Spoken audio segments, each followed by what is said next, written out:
Ça vous va là? Oui. Allez. Monsieur Mélenchon, quelle est le sens de votre présence ici aujourd'hui de cette manifestation? Écoutez, la journée d'aujourd'hui se présente d'ores et déjà comme un immense événement. C'est évidemment un événement syndical, mais tout le monde comprend, compte tenu de son ampleur, qu'il s'agit aussi d'un événement qui aura un impact politique. Et il sera, à mon avis, assez profond pour que personne ne puisse plus s'en débarrasser. Que veut-il dire?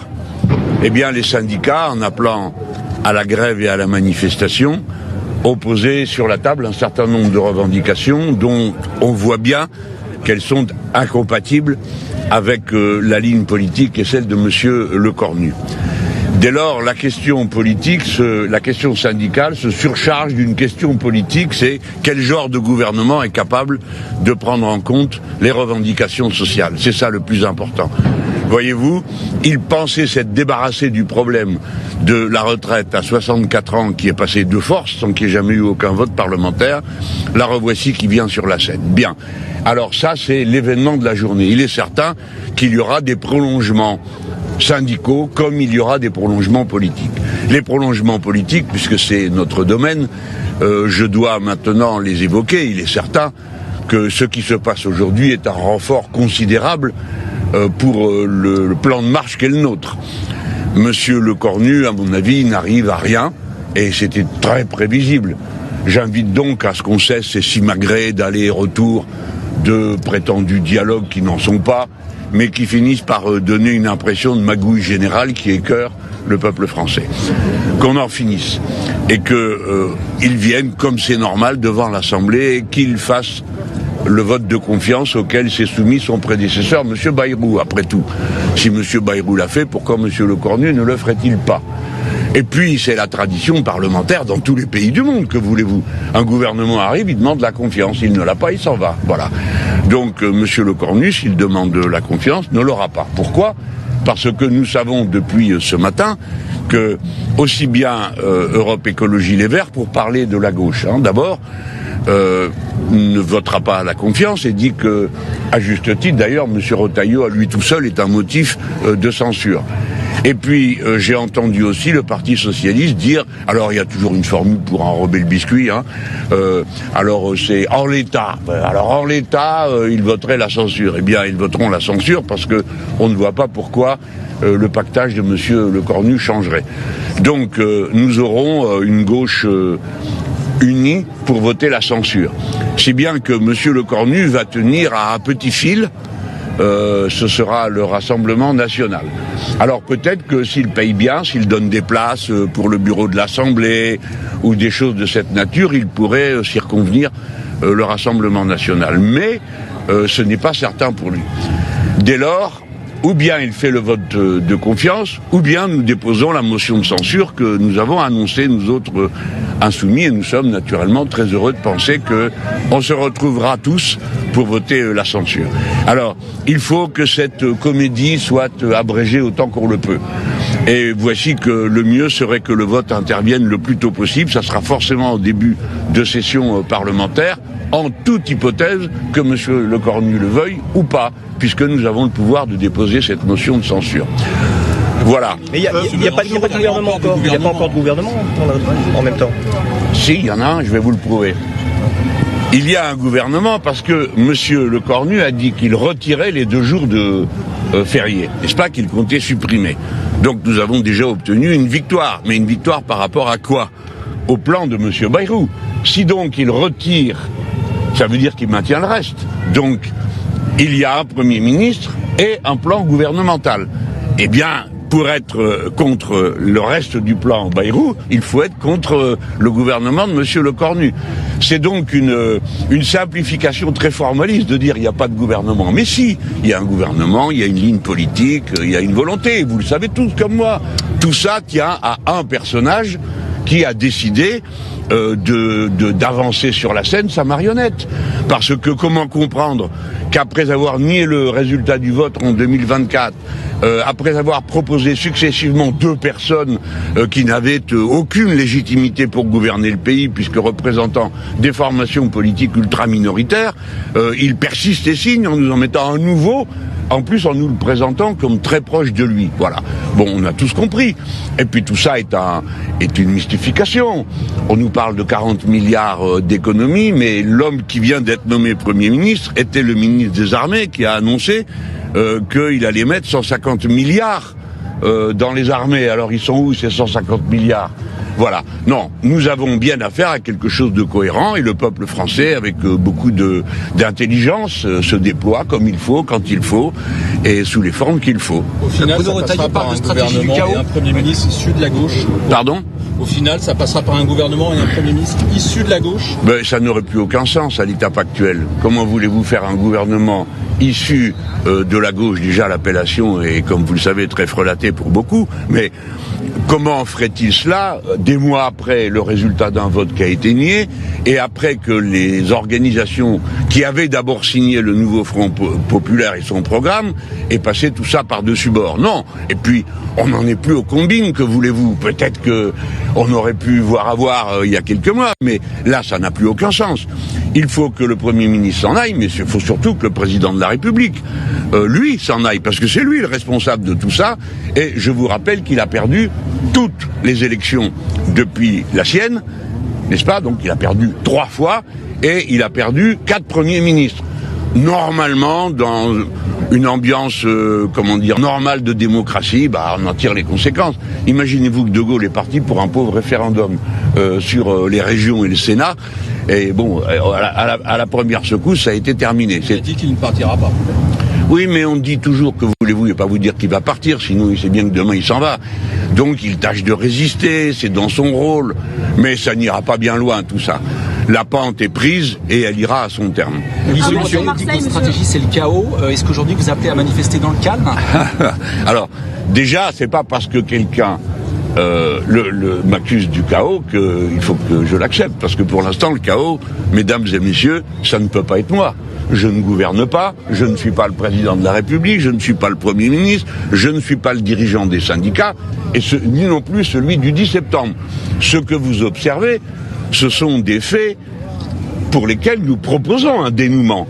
Alors je sais que c'est devenu étrange pour une bonne partie de notre pays, qu'on parle d'élections, de démission de responsables, mais pourtant c'est la vie. Le président, c'est lui le chaos. Et tout ce qui a lieu en ce moment est le résultat de son action à lui, pas la mienne. Après, si on doit appeler chaos toute mobilisation sociale ou politique dans ce pays, mes amis, on ferme, c'est plus une démocratie, hein, c'est comme ça. Il faut se faire à l'idée. Une dissolution, ça peut être la solution? Ça peut. S'il y a une dissolution, que voulez-vous qu'on fasse? On ira aux élections, mais c'est pas la solution. La solution, c'est le départ du président de la République, et vous savez tous comme moi que à partir d'un certain niveau de tension dans notre pays, à partir d'un certain niveau de désorganisation de l'industrie, des finances, il faut en quelque sorte un moment refondateur. Que voulez-vous? Depuis 1958, maintenant, il y a une culture de la Ve République dans notre pays. Et l'élection présidentielle, qui par bien des côtés est tout à fait disproportionnée par le rôle qu'elle donne à un individu tout seul, mais n'empêche, c'est comme ça, c'est dans la culture populaire. On a besoin d'un moment refondateur, de renouveau. Des candidats s'avancent et disent on va faire comme ci, on va faire comme ça, pour répondre à tous les grands problèmes. Le pays fait son choix, et souvent, vous avez remarqué dans le passé, qu'après avoir voté à la présidentielle, ils votent à la législative en conformité pour donner du poids et du pouvoir. C'est de ça à celui ou à celle qui est désigné, élu dans l'élection. Voilà ce dont on a besoin. Ça sert à rien de tourner autour du pot avec des combinaisons politiciennes qui n'ont plus rien à voir avec la culture politique des Français. Vous savez ce qu'on vit en ce moment, c'est banal dans plein de pays. Mais en France, ça passe plus. On n'aime pas ça, les arrangements entre partis qui vont contre leur propre programme, qui trahissent leurs meilleurs amis. Tout ça, ça passe plus. Alors, tirons-en la conséquence que M. Macron s'en aille. Le slogan Macron dégage me paraît tout à fait adapté à la situation et conforme à ce qu'on observe dans les autres pays quand ça se présente comme ça. Et vous aimeriez le remplacer peut-être alors? Le remplacer à faire quoi? Vous avez vu la galère que c'est? Mais vous réfléchissez pas assez, mon ami, là. Où vous allez? Non, voyons, restons sérieux en blaguant. Bien sûr, il faut un peu d'humour aussi parce que sinon on va mourir de tristesse. Bon, il faut qu'il s'en aille et je comprends que ça n'est pas dans sa manière de voir la vie et le monde. Mais voyez-vous, la France n'est pas une espèce de jeu de société où on va d'un coup à l'autre. Et le président Macron a souvent cette vision de la France. Il la connaît mal, il ne connaît pas ses lenteurs et ses exaspérations, qui sont des choses assez complexes. On connaît bien ça ici à Marseille, mais lui, non, tout ça lui passe au-dessus de la tête. Il pense qu'il a fait un bon coup, alors c'est raté, pouf, il passe à un autre, et ainsi de suite. Mais non, nous sommes un grand peuple, une grande nation, ça se manie pas comme ça, quoi. Voilà, j'espère que je vous ai répondu. Le grand peuple perd confiance en la politique. Et dans les médias aussi, vous avez remarqué, la classe médiatique est presque autant vomie que la classe politique. Et je vais vous dire, je leur donne raison. Parce que je ne parle pas de la classe médiatique, je ne me permettrai pas cette audace devant vous. Vous êtes plus nombreux que moi. Mais pour ce qui est de la politique, le fait est que voulez-vous? D'où ressortent tous ces combinards? On croyait que l'espèce avait définitivement disparu. Non, les revoilà, tels qu'ils étaient sous la 4e République, prêts à s'entendre, s'arranger, se combiner, trahir ses voisins. Que voulez-vous que disent les gens? Allez, qu'ils s'en aillent tous. Eh bien, je suis d'accord avec eux. Vive la 6e République. Alors, madame, merci de me souffler la réponse que sans cela, je n'aurais pas pu caser. Il est évident que si vous y réfléchissez, mais ne serait-ce qu'un instant, vous vous dites, bon, d'accord, monsieur Macron, mais vous êtes... Il invente pas la situation. Qu'est-ce qu'il a créé? Le pouvoir excessif qu'il a. C'est donc la question de la 5e République et de la 6e. Mais c'est comme ça en France. On n'a jamais été capable de passer d'une organisation à une autre sans qu'il y ait une tension extrême. Bon, ben nous y voici. Autant régler la situation. Et commençons par démanteler ce qui donne une autorité excessive à une personne toute seule. C'est la raison pour laquelle l'idée de la 6e République est en train de devenir une idée qui se répand, alors que pendant longtemps, nous fûmes les seuls à la défendre. Mais bon, ça se répand. Et on pourrait la corriger immédiatement, cette 5e République, avec une réforme, qui est de créer le référendum révocatoire. C'est-à-dire, s'il y a un certain nombre de gens qui le demandent, eh bien, il y a un référendum pour révoquer un élu, quel qu'il soit. Ça existe dans plusieurs États des États-Unis, dans plusieurs pays du monde, et ce serait une solution simple, démocratique, et qui ne nécessiterait pas toute l'énergie qu'il faut déployer pour faire comprendre à quelqu'un qu'il est devenu un important. Voilà, monsieur Macron. Vous avez appelé une mobilisation pacifique, pourtant le ministre de l'Intérieur s'attend à des milliers d'éléments radicaux. Aujourd'hui, comment éviter les heurts et les...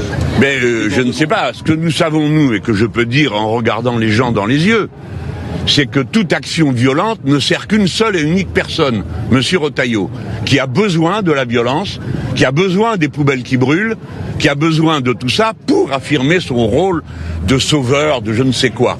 En réalité, cet homme est une provocation ambulante. Et le président de la République ferait bien de le ramener à la raison. Qu'a-t-on à faire d'un dirigeant politique national qui passe son temps, vous avez vu à quoi, exciter les uns contre les autres, à se taire quand il y a certains crimes islamophobes ou racistes qui n'ont pas l'air de le déranger plus que ça, ensuite nous met en cause. Je vous invite tous aussi à la maîtrise de ce que vous pouvez répandre. Quand même, cet homme a osé dire qu'il nous accusait solennellement des violences qui sont commises contre des policiers, qui sont des faits de droit commun, et pas des faits politiques. Il l'a fait, il a osé le faire. Cet homme est odieux, il représente une forme de notre pays, raciste, rabougrie, haineuse, méfiante contre tout et tout le monde, et qui donne continuellement le sentiment de détester la vie. Vous êtes à Marseille aujourd'hui, pourquoi ce choix? Est-ce que les forces de gauche, les manifestants ici sont particulièrement mobilisés? Parce que je viens ici régulièrement, je voulais être certain que tout le monde voit bien la veste que je porte, parce que je sais qu'à Marseille, on a de l'humour. Alors, comme je suis mis en cause à cause de ma veste et de sa signification idéologique, je me suis dit, si je vais à Marseille, tout le monde va se marrer si je viens avec la veste. Et c'est réussi, la preuve, vous m'en parlez. Et vous les trouvez comment ces manifestants à Marseille? En général, la ville, vous savez, la ville et toute la région est d'un tempérament très ardent et très franc. C'est-à-dire que quand ils sont pas contents, ça se voit tout de suite. Quand ils sont satisfaits, vous pouvez vous accrocher pour essayer de les faire changer d'avis. Et moi, j'aime bien cette manière d'être. J'ai été ici, en tout cas, leur député. Alors, à intervalles réguliers, je viens. C'est autant un signal politique, ça l'est toujours, hein, tout ce que je fais l'est. Mais qu'un signal de tendresse. Hein. Voilà. Voilà, Jean-Luc Mélenchon, charge extrêmement violente à l'encontre du ministre de l'Intérieur, Bruno Retailleau.